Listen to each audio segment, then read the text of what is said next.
Good morning, good afternoon. Welcome to everyone to this Carnegie event. It is a pleasure. My name is Dan Baer, and it is a pleasure to welcome you on behalf of Ambassador Bill Burns and all of us here at Carnegie to what I think will be a really special event today, a discussion of Robert Kaplan's newest book, The Good American. The discussion will be a treat, and its participants need no introduction, but I'll give them a brief one anyway. Robert Kaplan is the author of 19 books, many of them bestsellers, and had been a foreign correspondent for the Atlantic for 3 decades, and is well known to many of us as a chronicler of U.S. engagement with the world and some of the hardest problems around the world. He will be in discussion with Susan Glasser, who finds her latest perch as a staff writer at The New Yorker, but many of us know her from her previous engagements at Politico, Foreign Policy. She's an award-winning journalist herself, and as a point of personal privilege, I may note that Susan's analysis of the Trump era for The New Yorker, her pieces that came out with dizzying speed, but also with cogent analysis, was for many of us a lifeline of sanity and understanding what we were experiencing in real time.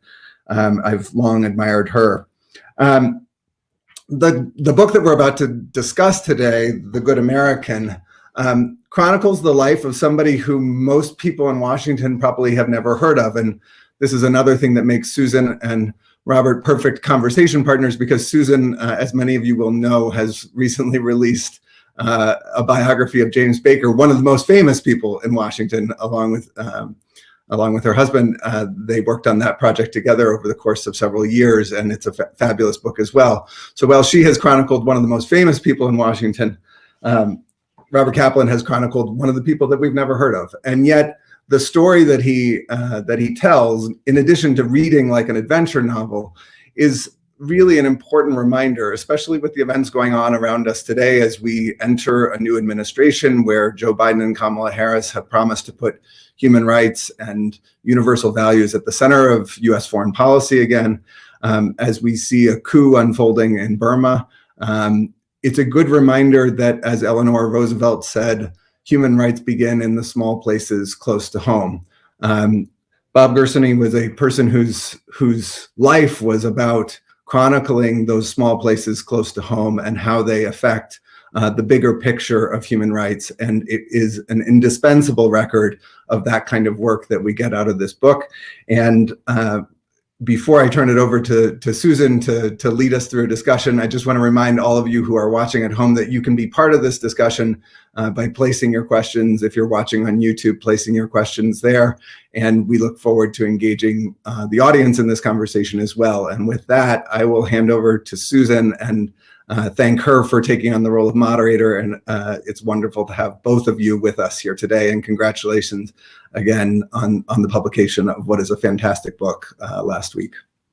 Well, first of all, Dan, thank you so much for that incredibly generous introduction. I have to say it's really a wonderful opportunity, as you said, to talk about this brilliant book with Bob Kaplan, especially at this moment. I think, obviously you had me at hello in terms of a book that's a love song really to the value of reporting on the ground and what you call the granularity of the moment. But I would say that Dan is right, that this is a book that is not just deserving a place on the top of Samantha Power's reading list, but really on everybody's reading list right now, because it is fundamentally about the value of truth and accountability as what should be the foundation of American foreign policy. It's also a book, though, about a moment in history. And it is really a portrait of America in the late Cold War. And in that sense, and perhaps that sense alone, you could say that our project, on sort of Jim Baker and the American century, this is also that period and what it looked like on the ground, not in Washington, but in places like Uganda and Mozambique and North Korea and Iraq and Vietnam. And in that sense, it's an important portrait of a moment in time that's gone, but I think it does hold lessons for our own time too. And I'm sure we'll talk about that. It's certainly not an accident that the book, in a way, begins with Vietnam and ends with Iraq, although, you know, there's a postscript as well. But it sort of describes the arc and the failures of American power, as well as a very different notion and a different conversation about foreign policy than the one that usually is the stuff of conversations at the Carnegie Endowment and other places. So, Bob, I'm just delighted to be with you today.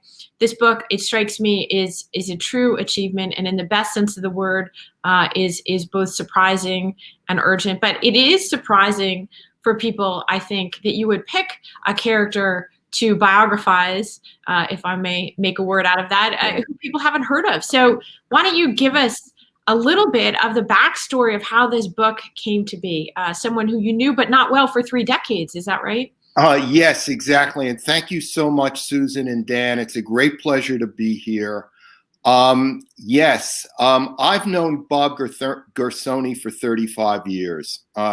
And we first met in a cheap hotel in Khartoum, Sudan, during a great humanitarian crisis, the great Ethiopian famine of the mid-1980s, where you had tens of thousands of refugees, Tigrayans and Eritreans, streaming over the border of Western Ethiopia into Eastern Sudan. And I met Bob, and Bob was someone, and he was unlike the other journalists or relief workers crowding this cheap hotel, this great cheap hotel, I should say. He was quiet. He was very cerebral, analytical. He was uncomfortable in conversation, completely the opposite of a swashbuckling, daring-do hero. As I say in the book, he had a kind of a Saul Bellow-like neurosis. He was a neurotic character out of a Saul Bellow novel, but trapped in these settings that best defined by Joseph Conrad. And over the decades, I kept in touch with Bob. We crossed paths frequently. He was always disappearing for weeks at a time, not interviewing dozens of refugees in a specific place, but hundreds of them in almost every war and disaster zone in the world. But it never quite clicked with me. Then, close to 4 years ago, we had dinner together in Washington at the Cosmos Club, as it happened, because a mutual friend of ours, who's a minor character in the book, Jerry Weaver, had passed away. And I got to talk, and I had thought Bob, State Department, USAID, had gone to Yale or Harvard or had that kind of a background, because he was polished, even though he was cerebral, kind of. And he said, no, I never went to college. And that stunned me. And then I said, well, where'd you go to high school? And he said, well, I never graduated high school. I dropped out. And then it turned out he had a very minor learning disability, which became corrected over time. And so I said, what did you do? It turns out he was from a fairly wealthy Jewish family in Manhattan. He volunteered and went to Vietnam. So then it clicked that this was a very unusual person.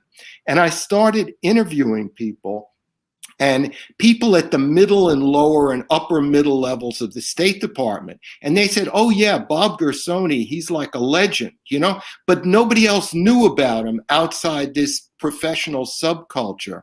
So that's how I decided to do the book. It started with a person, with a very unusual person and background, rather than what he did. And what he did was, he was, as I call him, he's the greatest humanitarian you never heard of.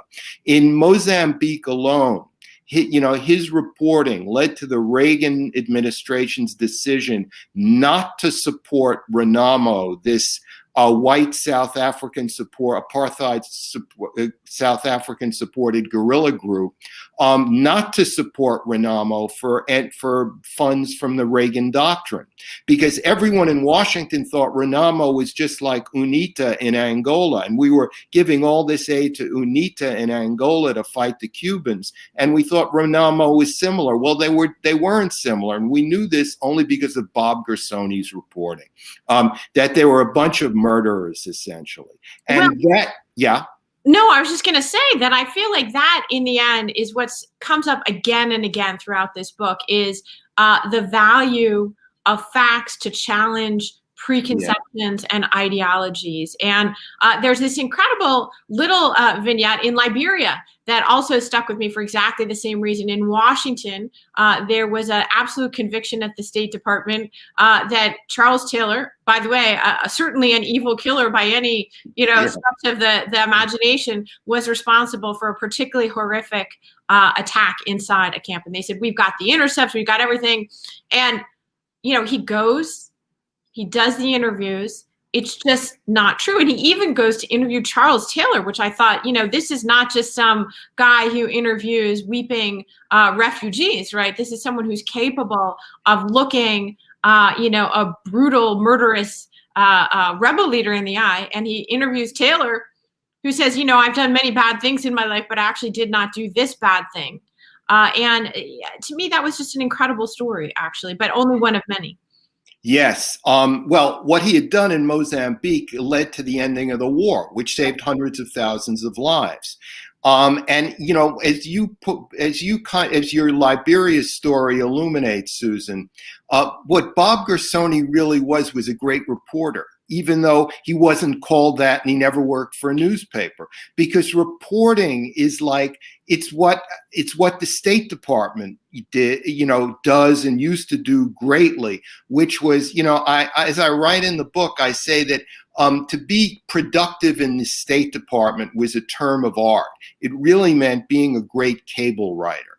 And being a great cable writer meant getting away from the embassy, getting into the back of Beyond, and coming back and filing cables about what you saw and heard, which could, some of which could make its way up the policy chain to the higher levels of the State Department. Because one thing that Bob Gersony's life really reveals, and what I've learned as a journalist overseas, is that some of the greatest diplomatic blunders or policy blunders could have been avoided if only the high policymakers knew one or two facts that a freelance journalist in the field knew or had an appreciation for. It's about connecting, the granularity on the ground and the nuance with this high policy, which has to go through several chains from the village to the capital to Washington and then up the chain in the State Department.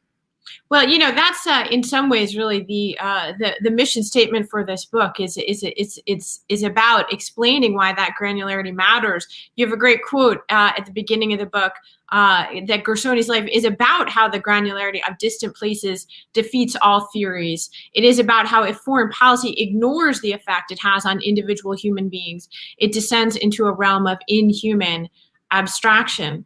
This is jumping ahead of the story, but I'm curious what your subject and what you also think about the ability of facts at this moment to penetrate into our increasingly polarized and partisan foreign policy. As I said, the book ends, not entirely, but in effect ends with Iraq. You got a rave review from Paul Wolfowitz in the Wall Street Journal. Very ironic, yeah. Of that war. And he correctly, I think, read the book as a celebration of facts to make a difference in Iraq, but they clearly didn't with that monumental American foreign policy mistake. Yeah. Look, social media, video technology has a way of distorting and sensationalizing truth to make it untruth. Bob Gersony, the bulk of his life, was in an age before videos and before social media, though at the end in his latest assignments, he was using email, essentially. But when I asked people, what would you title the book? And a number of people said The Truth Teller, because Bob was dedicated to the facts wherever it would lead him.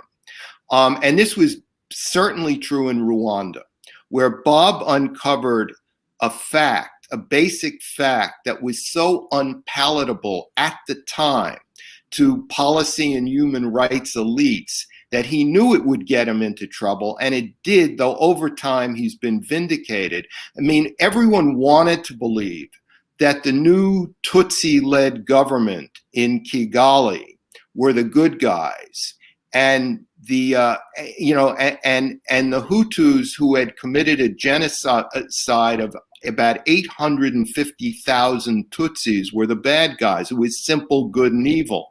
And Bob goes around in the weeks and months after the genocide, interviewing people throughout the country, refugees, and he finds out this unpalatable truth that the new government was killing 10, 20, at the most 30,000 people in a very organized, deliberate form. And this was a truth, but it was a truth nobody wanted to hear, not at the UN, not at the State Department, but eventually it became a tool to use against the new government in Kigali to get them to clean up their act, which they did. And that government is still in place. It's led to incredible development in Rwanda, though in a very autocratic form. So, that's probably the most in vitro example of trying to find out the truth wherever it may lead. So walk us through a little bit. You met him in this dining room in Khartoum 3 decades ago. Tell us a little bit how your paths converged over time in the field. Was he just an acquaintance? Was he a good source for you or other journalists? He obviously had an ability to get information that foreign correspondents would have looked up to. What was it like to see him in this sort of natural environment? Yeah. Again, Bob did not dislike journalists, but he generally tried to avoid them because he was working for the State Department or USAID. He was a US government employee, and he wanted to come to his own conclusions on his own without being affected by or conditioned by any groupthink at the bar, at the proverbial bar where journalists, foreign correspondents tend to hang out in this country and that. So but though there was some journalists in the course of this story who he admired and looked up to, like Alan Riding of the New York Times, James Brooke of the New York Times, and a bunch of others.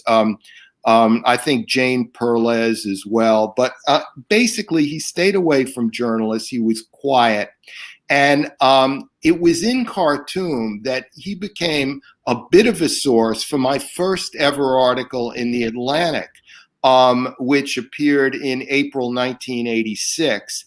And then it was Bob who gave me the idea to go to Uganda for my second article, where I did a sort of a profile of what I called a new kind of African leader who might actually stay in power for a longer time than his predecessors. And that was Yoweri Museveni, who's still in power 35 years later. At the time, though, he was seen as an idealistic good guy to replace Milton Obote and Idi Amin. He's since evolved into something very much different. The longevity of power in an autocratic system causes this. And then, periodically he would call me about Mozambique. We would talk about, I was in Nepal. I was, we just missed each other in Liberia and Sierra Leone and that.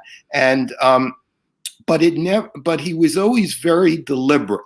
If you asked him what he thought about something in advance, he would say, well, I don't know. I'll have to interview at least 100 people to find out. He was that kind of a guy. I'll give you an example. The publicity department at Random House asked me to ask Gersony how many refugees he's interviewed over a lifetime, to put it in a publicity blurb.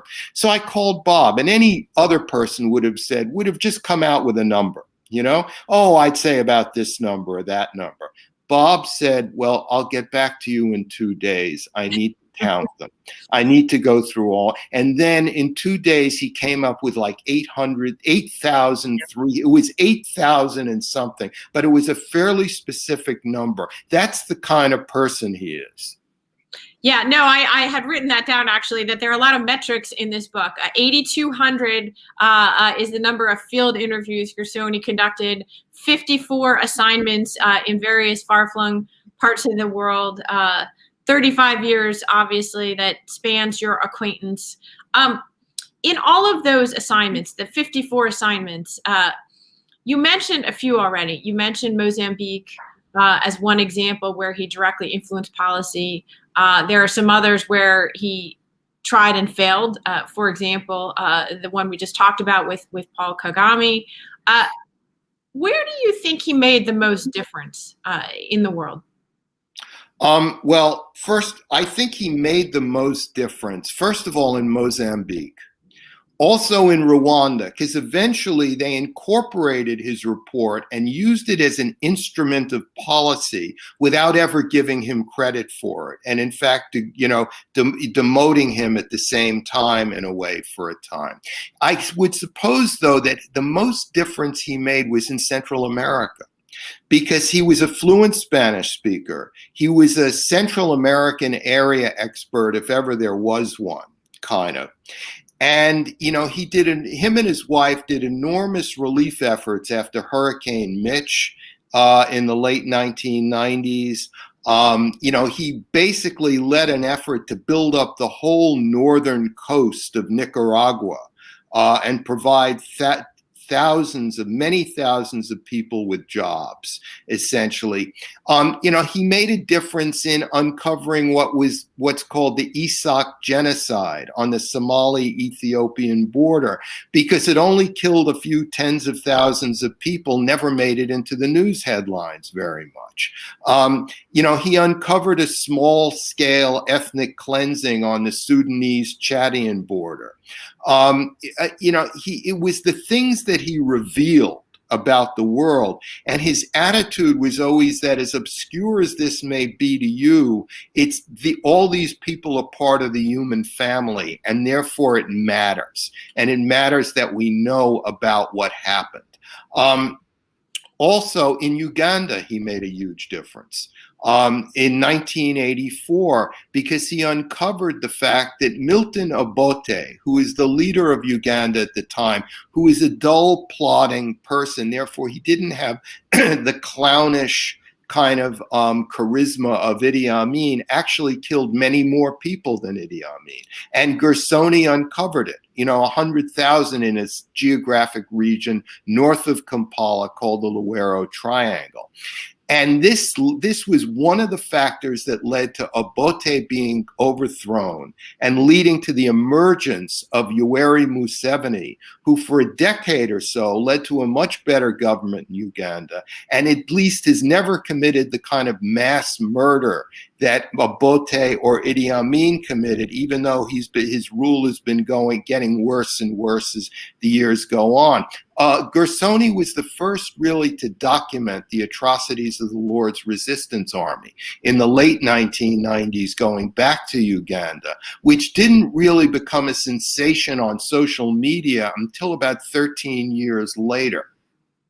So one of the things that's interesting that does make this a story both about a person but also about a moment in time is the fact that there was still, because of the Cold War, an expansive definition of what constituted the American national interest. And so one question I have is, how much is this and even his job description, as unique as it was, only possible at that moment in time that's passed? Right now, it seems to be a much more inward-looking, as well as a more partisan and ideological moment in the United States. How would you even make the case for someone building up a career like the career that he had? Yes. Well, Bob Gersony operated, number one, during the Cold War, when we had an interest in every country in the world simply because the Soviets did. And one of the ways we promoted our interests was through human rights and humanitarian relief. USAID was interested in every country in the world at that time. And in the post-Cold War, it got even more so for a period of time, because between the fall of the Berlin Wall in 1989 and September 11th, 2001, there was this sense that America could do anything. And if it could do anything, it was interested in everything, and it was interested in everywhere. In other words, the State Department, made a big deal of sending Gersony to northern Uganda to find out about the Lord's Resistance Army when, in 1996-97, between the fall of the Berlin Wall and 9/11. After 9/11, things changed dramatically. But I think that right now there is an illusion of knowledge where none actually exists. There's this feeling that because we can read about the Burmese coup on Twitter, or we can read about what's going on here, on social media, or we have email contacts and someone is somewhere in Addis Ababa. We therefore know the granularity of what's going on in Tigray at the moment, or in central or northern Myanmar. And the fact is we don't. The world is in a way more of a mystery now than ever because we have this illusion. And therefore, there's a great necessity for people who will go out and be reporters. And they could be reporters on newspapers or magazines, or also for the State Department or the International Crisis Group or something like that. Well, it's very interesting given that, we just had for the last 4 years a president who not only had a very distinct view of American disengagement with the world, but, literally called the kind of countries where Bob Gersony worked shithole countries. And I think that it's really, my question is whether there is still the desire or even the kind of geopolitical will on the part of a new administration like this one to re-engage with the world. Is it fighting the social media moment too much to say, okay, you're right about Myanmar, but make the case for that with Congress, make the case for that with budgets, make the case for that in Washington, that's going to not be convinced? Yes. No, truly. Bob Gersony operated at a time when the U.S. economy and the U.S. middle class reigned supreme. When there was a real honest-to-goodness middle class that could afford to have all these missions, and not only these missions, to support aircraft carriers that cost like $18 billion a piece with all the fighter jets on top of them. Kind of, a great Navy, the USAID with massive budgets were a kind of they were a luxury of like a very successful, robust middle class in the United States. And globalization has shattered that. It's created an upper middle whiskey sipping a global class and a lower middle that sees itself deserted and left behind and really has no interest in foreign affairs and would see any of the things or many of the things that Bob Gersony did as a luxury that we don't have, that we should pay more attention to problems in the United States, etc. So it is harder. It will be harder for the Biden administration to do this. And I think one of the ways it will have to do this is it will have to get buy-in from the Europeans, from the Japanese, for kind of multinational aid missions in places where the U.S. doesn't do quite all the work the way it was accustomed to doing up until 9/11. Well, one of the things I really loved about your book is simply just as a former foreign correspondent, the ability that you have, having lived it, to evoke the world in which Bob Gersony operated, this sort of subculture, not only of aid workers and sort of field work, but this nexus of international organizations and diplomats on the ground and foreign correspondents, really detached from everything else. They weren't in constant connection. There was no 24-hour news cycle when you operated. Give us a little bit of a feel for, how hard it was for the Gersonys of the world to actually get real reliable information. I mean, yeah. Remember, most of this book deals in an age before the internet, or just at the birth of the common internet. Before, when many reporters didn't, except for BBC reporters or VOA reporters, did not take tape recorders with them anywhere. Because tape recorders then were big, bulky devices. I remember the old Panasonic shortwave radios. And because it would often lead to suspicion and questioning at border crossings in sub-Saharan Africa and other places like that. So it was very much a pen and notebook age, where if you uncovered something, such as the atrocities in the Luwero Triangle in Uganda, in central Uganda, you couldn't just send out a tweet about it or write or something. You had to come back to Washington, make your case, and you'd go to speak to this group of people, then that group of people. And even if they were all horrified at what you said, they had no electronic means to communicate it to all of Washington, because the technology simply didn't exist then. So Gersony had to make his case one level at a time. So he not only turned out to, he was always a great listener. That was part of his methodology. He could listen for hours to individual peasants and refugees without asking a leading question, not filling in the silences. As he always said, the sensitive things they'll tell you on your own without you having to ask once you establish rapport. But he started out as a great listener, but by necessity, he had to become a great briefer. And to give powerful briefs. And that's what really led to his reputation in the State Department and USAID. I mean, as Elliot Abrams is quoted in my book as saying, here was this guy who was not even a staffer. He was a private contractor, a freelancer, essentially. And he didn't even work for one of the prestigious geographic line bureaus like Latin America, Africa, East Asia. He worked for the Bureau of Refugee Affairs, which weren't in the chain of command for decision making, essentially. And yet he had this enormous influence, and he was able, when he got back from a trip, to go immediately into the office of the Assistant Secretary of State to brief him or her, and then to go up, and then on occasion to even brief a Deputy Secretary of State or the Secretary himself. Well, it's an era that's hard to conjure now, when the assistant secretaries of state mattered in a way that, we've just spent a few years with actually those jobs mostly not even being filled, or, certainly not mattering and having consequences in terms of policy. But I want to ask you just about this world of international organizations and relief and human rights that he also operated in. He had great experience as well. At times, he actually worked for various United Nations commissions as well as for the U.S. government.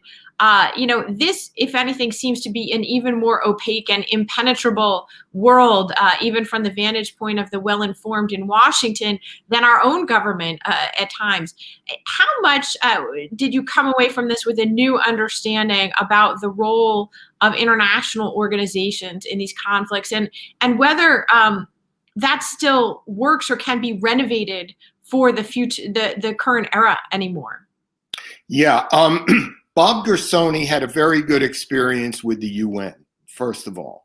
International organizations during the Cold War and the post-Cold War were thinner than they are now. There were less layers of bureaucracy, just as there are less layers within the State Department back then as there are now. An assistant secretary was much more powerful 40 years ago than he or she is today. So international organizations were easier to penetrate at the time because they were less and less top-heavy with bureaucratic layers that they added to them.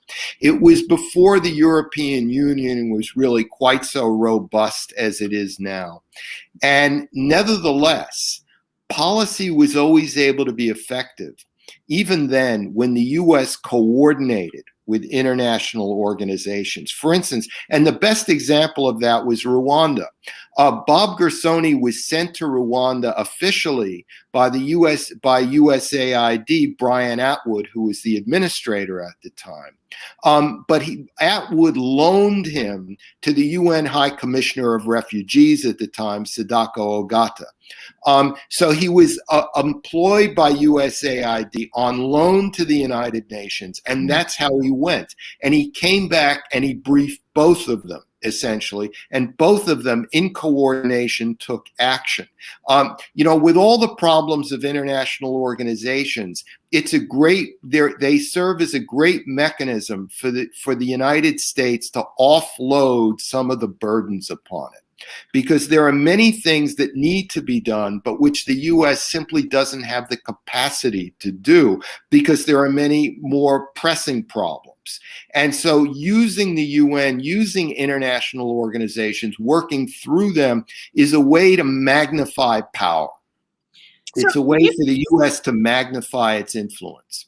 Did you get the sense from him or from your own experience in this field that that's still possible today? I mean, you know, the world that we're living in is so different. There's a couple of intriguing allusions in your book to how it actually became harder for international groups, especially UN groups, after the invasion of Iraq. Yeah. Just curious in this kind of post 9/11 world, whether any of those lessons still apply, or we have to think differently about the role of humanitarians in some of these conflict areas. Yeah, as I write, Iraq was sort of a bad turning point for the UN because Iraq taught them that they weren't invulnerable, that they could be targeted just like anyone else. Whereas beforehand, they were, they were fairly well protected.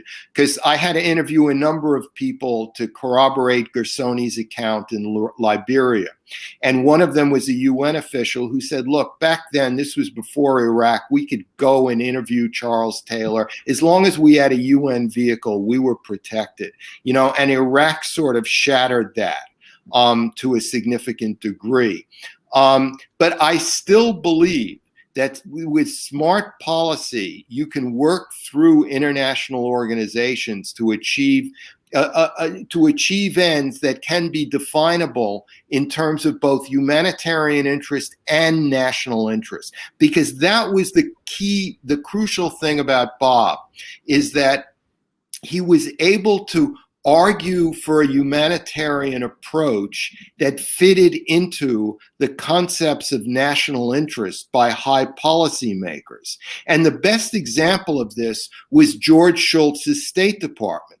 Because George Shultz was a seemingly quiet, unassuming Secretary of State who basically combined realpolitik with taking strong humanitarian action in Uganda, in Ethiopia, in Mozambique, and in other places. He was able to combine the two, and Bob Gersony indirectly helped him at that. Schultz, who's just turned age 100, I believe, yes, just a couple of weeks ago, which is quite a run. So, tell us a little bit about your subject now. First of all, what does he think of the book? I get to ask this as recently having completed a biography of a still living subject as well. I've learned that generally biographers don't favor this approach and think it's much better not to have a subject around. Yeah, well, this was different because I had learned to admire him and he was a friend. And one thing about Bob, he's very much a math brain, not a liberal arts brain. He's very, remember his background was as a commodity trader, not in human rights. So he's very compulsive in a way. Finally, he read the book and he said, I have about 30 or 40 changes. I said, oh my God, they were all typos, or they were all spelling mistakes, or he found grammatical errors. He said, oh, of course, I would never tell you what to write about me or that's your decision, what to say. And he was uncomfortable with some of the things, but he didn't make a fuss about it. He was mainly, compelled to correct the typos. And I'll tell you, these were typos so small that sometimes even my editors didn't even find them. We're going to get to questions, I should say, by the way, from our audience in just a few minutes, and feel free to please go ahead and post those on YouTube and we will pull them up. In the meantime, I have a few more of my own on this point of your subject. I'm so glad you brought up the commodity trader thing. His father was actually a Holocaust survivor, very successful, as it turned out, in the commodities business. And I love these anecdotes of his son, like driving in an embassy car and stopping to talk to the guy with the cow on the side of the road, because he knew from his dad the value that information actually has value in and of itself. And that's obvious. Yeah. Bob always felt that humanitarian relief is often about agriculture because you're dealing with peasants. And if you're dealing with agriculture, you're dealing with the price of crops. And that gets to the commodity trade. And that's where Bob learned early that don't just give away food, because that'll lower the price of the basic commodities and that'll hurt the farmers even more.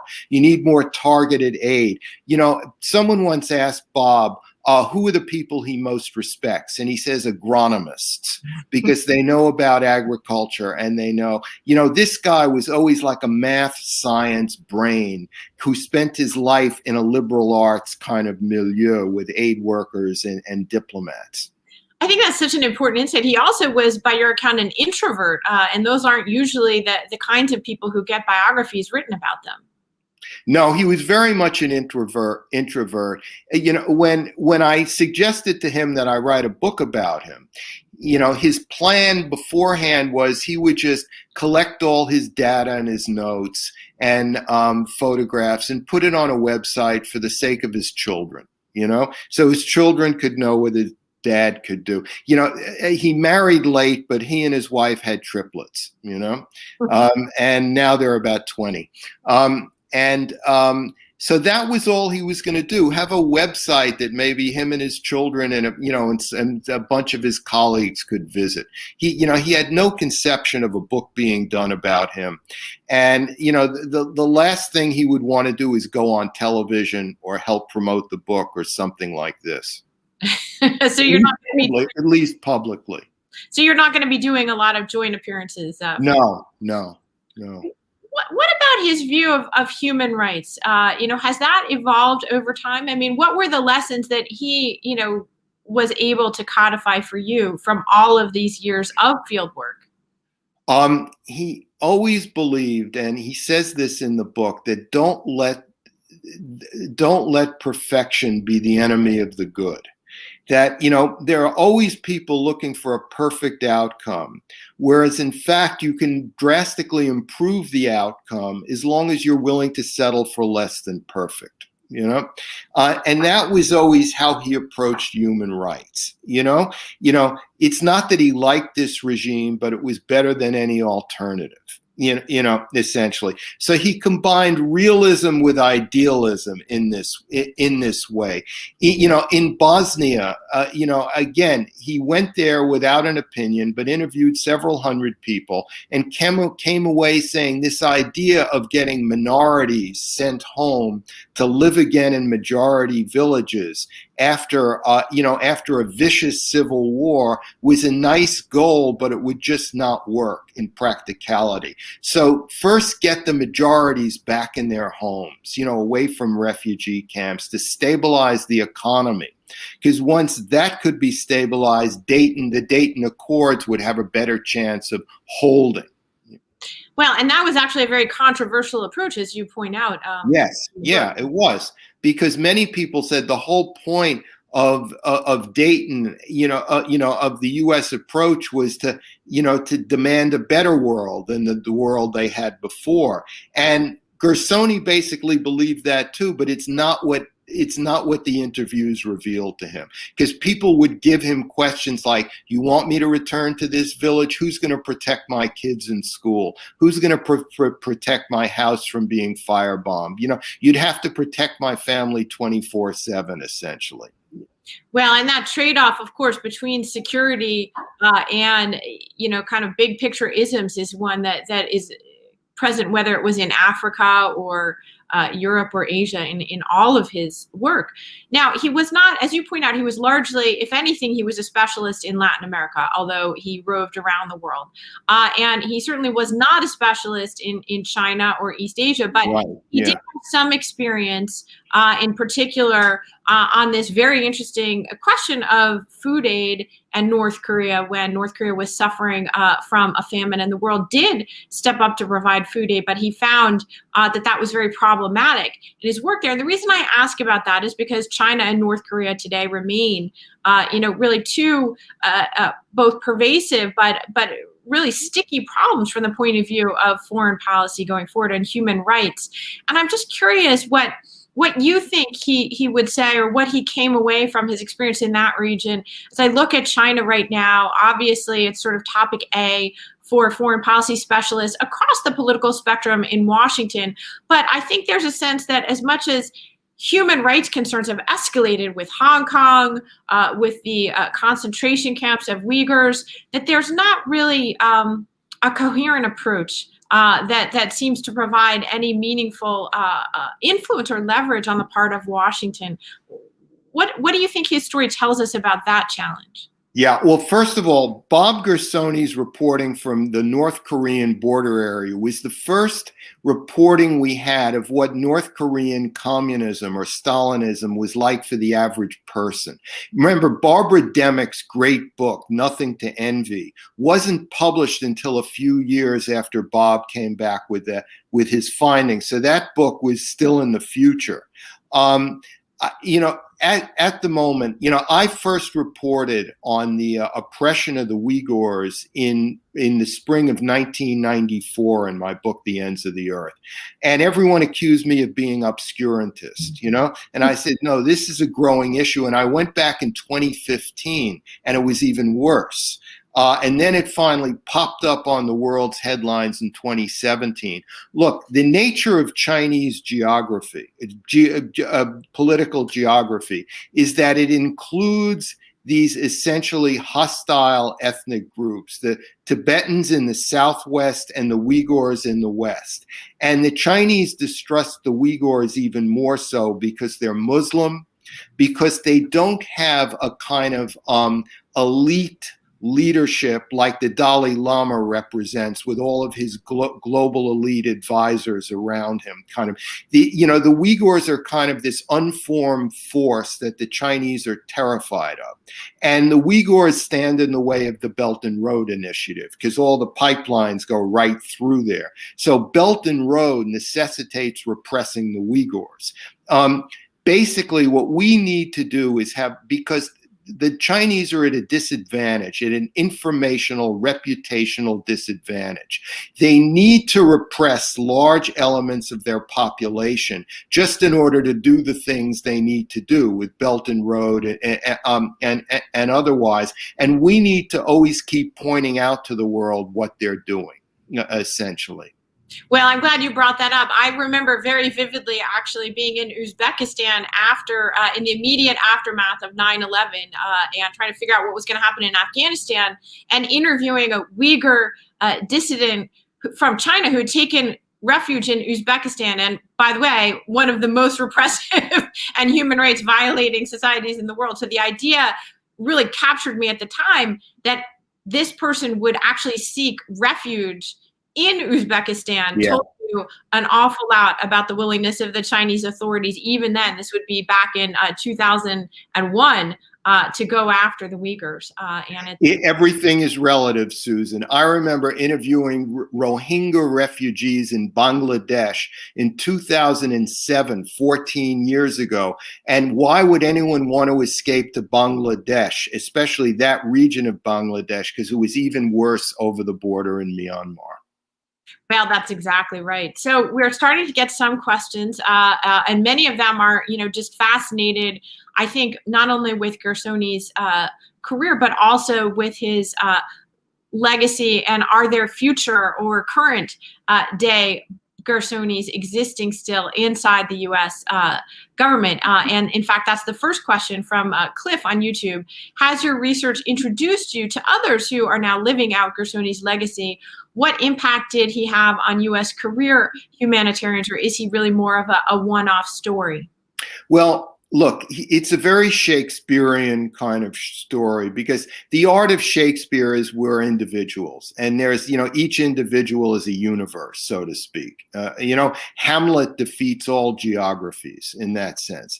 And Gersony was this math commodity trader brain, an introvert more than an extrovert, compulsive about facts and figures and all of that.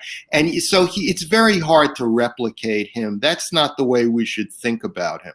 The way we should think about it is how to make bureaucracies more friendly to individuals, to extraordinary individuals, how to allow individuals to come back, from the village or the bush or the desert to the country capital and the embassy, and report something that goes against the policy and yet be allowed to do it without any career harassment of any kind. It's giving individuals, and it's pretty easy to identify very talented individuals at the lower ends and to give them a wide berth, essentially. That's the way you do things, rather than look for the next replica of Bob Gersony, of which there is none. Well, in fact, actually, we have several other questions asking, how should the State Department or the USAID going forward think about cultivating such leaders? And your point is well taken that individual excellence like this just doesn't come along in mass producible quantities. But what do you think of the overall state of human rights as a factor and as a component of U.S. development policy, of U.S. foreign policy right now? It's a significant factor because we live in an interconnected world, connected by email, social media. We're in a very claustrophobic world, and in this claustrophobic world, where so many people have access to information that they did not have before, reputation matters. There's realpolitik on one hand, but your foreign policy has to withstand the rigors of being strong in a reputational sense, in order to be supported by governments around the world who are besieged by their own citizens, so to speak. So the more interconnected the world is, the more reputation matters, because the media makes it so.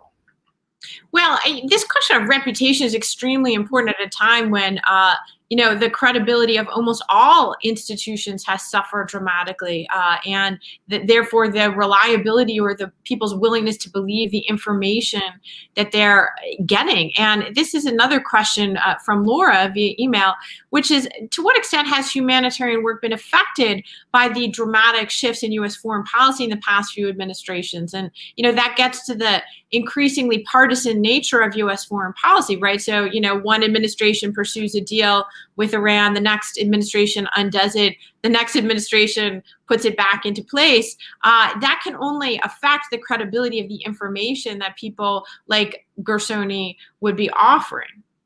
Yes, and especially when you have razor-sharp close elections where foreign governments know that the party in power now could be out again in 4 years. So there's no consistency, or much less consistency.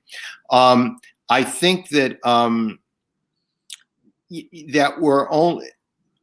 I think that the United States has to, and this is an opportunity for the Biden administration to really show that institutions matter, and that we're very interested in getting to the truth, in all these crises, and that and that we will cooperate with foreign governments. We will do all of these things, and that that the Trump administration, which is kind of dancing around the edges of our conversation, was a one-off in that sense, and that the State Department and USAID don't need to be rebuilt. They just they're there. What they need is like a booster shot, of a morale booster shot.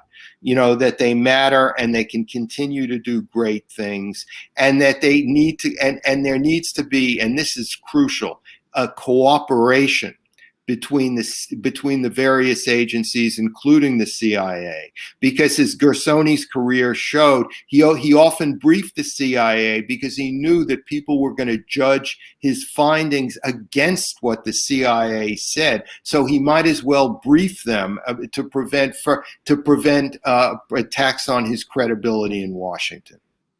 It's not come up, but I guess one question I would have is, in this moment of global pandemic, the extent to which public health, as well as agriculture, factored into his work or his definition of human rights. I mean, the hyper politicization of even information around the pandemic that we're living with right now is kind of a pretty obvious example of the new terrain of foreign policy. Yes, public health factors a lot more now than it did then, because we're a more crowded world, we're a more interconnected world. So a virus or some sort of microbe in China or sub-Saharan Africa can have national security implications for the United States citizenry. So public health is a big factor. It does not, frankly, come up that often in the book, because Gersony was simply not dealing with it. You know, there were cholera outbreaks and all of that. But generally, the more crowded and interconnected we are, the more that we're only as good as our weakest link. So that gives us a national, a national self-interest in governability in some of the most ungoverned parts of the world, because because diseases flourish in ungoverned spaces, just like terrorist groups do. Because to get on top of a disease needs coordination from a central source, a central operating source, be that a government or a military or whatever. If the irrigation canals are not kept up, there's flooding, and if there's flooding, cholera spreads, and on it goes. Yeah, no, I just think that's so important. I mean, again, this book is many different things, but it's also, not only a love song to the truth and why facts matter, but I think an incredible sort of explanation of the difficulty of acquiring them. Think about right now when, because of the hyper-politicization around basic questions surrounding the origins of this pandemic, we still don't really have a reliable and coherent and widely accepted narrative about why it is that we're sitting at home talking to each other on Zoom as opposed to having this book conversation in person. Right? Yeah. With this pandemic, basically demonstrates, what it manifests is that it will be no solution whatsoever to major global things without international cooperation. That because we're so interconnected, we're all vulnerable to each other. And because we're all vulnerable to each other, governments will need to cooperate more. So in the short run, we've seen a lot of nationalism, different governments trying to get a hold of vaccines, and to corner the vaccine market, so to speak. But in the long term, this is going to lead to more global governance, not a single global government, but global governance. So I want to leave the last word and our last question back on the character of your subject himself, because this is, in the end, a book about many things, but it is a book about a person. It's a biography. And it's a very interesting and thoughtful question from Logan Tobias, who asks, you mentioned, he points out in your FP article, The Last of the Just, and how it impacted Bob Gersony. What, in the end, was his motivation for becoming a global servant? Was it, out of his views about religion, about countries, about the nature of service itself? Why do you think he dedicated his life to being a humanitarian like this? It occurred in stages.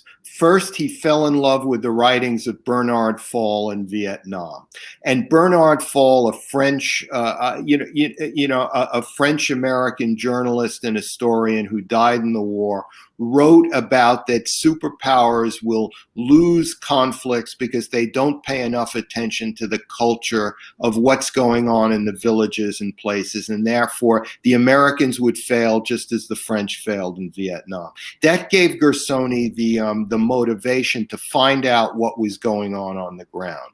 This was amplified by what he learned in Guatemala, where you had to get out into the villages to find out what was happening in order to alleviate the problem, alleviate the sufferings from an earthquake. It was amplified by reading The Last of the Just, and having a deep effect on him.